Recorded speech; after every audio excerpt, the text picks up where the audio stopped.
What's up mga kapuso? Mga ganap na dapat po natin abangan dito lamang po sa My Father's Wife. Dahil nga po dito sa pagdating ng tatay ni Gerald ay isang malaking kaguluhan ang nagaganap ngayon sa kanilang pamilya. Lalo pat ang tatay nga nitong si Gerald ay ang best friend noon ng ama ni Gina na ngayon ay ang kanyang mortal na kaaway dahil sa ginawa nitong panloloko at panggaganso pagnanakaw ng pera dito sa pamilya Rodriguez.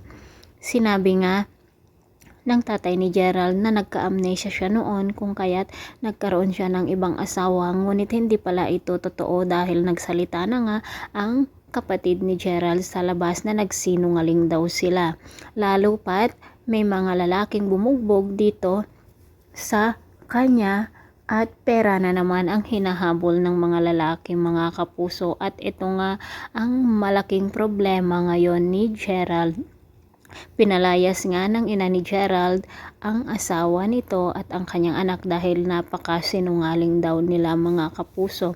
Samantala hindi naman tumitigil si Betsy dito sa pagsasabit sa kanyang asawa na manggaganso daw talaga at masamang ugali nitong si June, kaya't huwag niyang hayaan na pati si Gina ay madadamay o mangyari rin sa kanya ang nangyari dito kay Robert noon.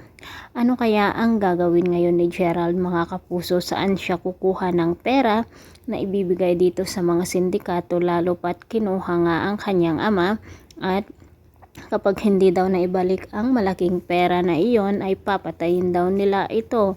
Ay talaga naman stress to the max ang panunood dito mga kapuso, pero manood lang po tayo. Maraming salamat po sa walang sawang pagsubaybay dito sa aking mga reaction video. Bye! God bless us all!